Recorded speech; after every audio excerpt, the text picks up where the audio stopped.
Okay, this is how to set up your settings for Trak. Go to Trak settings, log in using your username and password, and then you have access to update the Trak settings. Whatever you want default can be set here.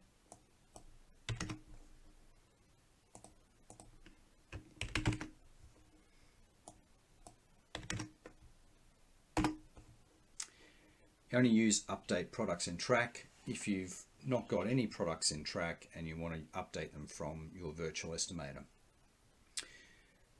Also, you can create purchase orders and material orders when you upload, and upload a document of your report and a PDF of your report and the XML source file.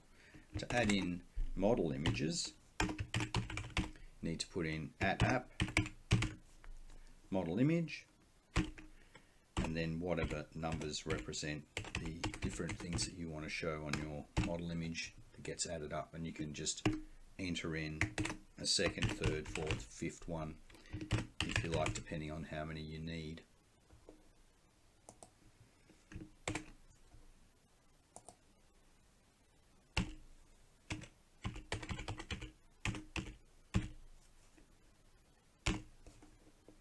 Then use the drop down to go to the quote options, and if you want to quote in Trak, you click on quote in Trak, create, and you can use the retail prices you have set in Trak.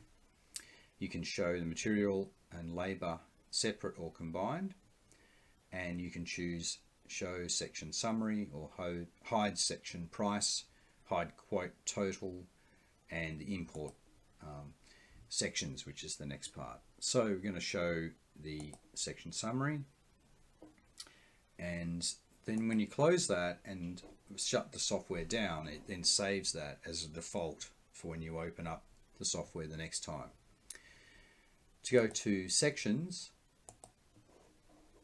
simply add a new row, name the section you want,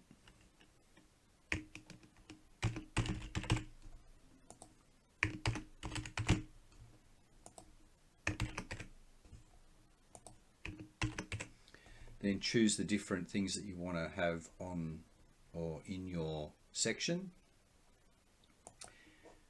Add the layer from Virtual Estimator that you want in that section. You can have multiples. And if you wanted those sections to be separate quotes, you can just click on that check box and they will become a separate quote. And you can also create separate material and purchase orders for the different layers in each section.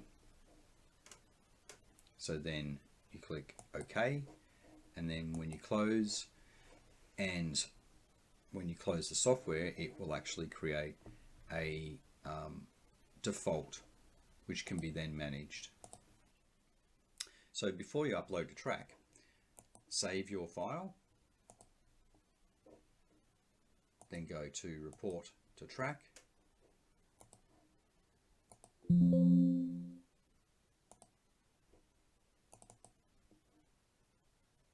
choose the report you want, and then click OK. Then it brings up this Create New Job box for Trak, and you can choose to select a client and create a new job number, or you can choose an existing job number, in this case the demo one, and then I hit upload, and it'll take a few seconds to upload this project.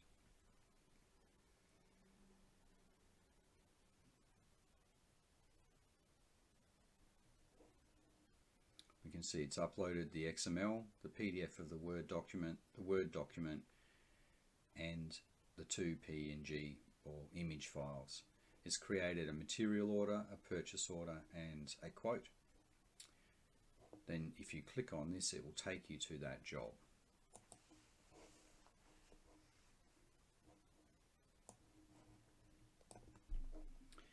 So here are the jobs. Here's the XML file, which is the source file. Here's the PDF of the Word document, which needs to be slightly amended and have the person's details in it. You can see it's provided an image, point items, dimensions and line types, quantities and areas, the flashing list, the panel list, and then all of the materials and cut lengths. That's the Word document that you would have in the past had to get all of that information out of and manually type into Trak. However, now, and we'll just have a look at one of these images. So there's an image you can use for your installation plans, and you can choose the different ones. I think I chose a different one here that's got the background in it, and this one has the flashings in it. Right. So what else to look at? Well, there's the quote.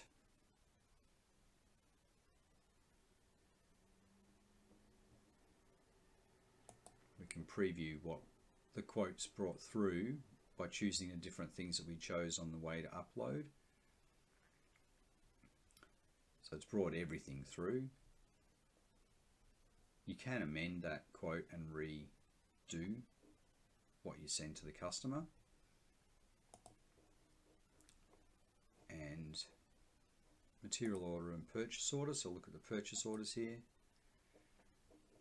This has just got supplier on it. If you had different supplier names for the different, so batten or fascia, gutter and roof labour, they would come through as separate purchase orders for those different suppliers. So in this case you can see, with some made up prices, what the cost of installing it will be. If you go to material order, again, if you had separate suppliers for each thing, this gives you all the cut lists. This one has a massive cut list because the hasn't been optimized, and it is a pretty big job. But that gives you an understanding of what the cost of the materials are once you have all your prices set up.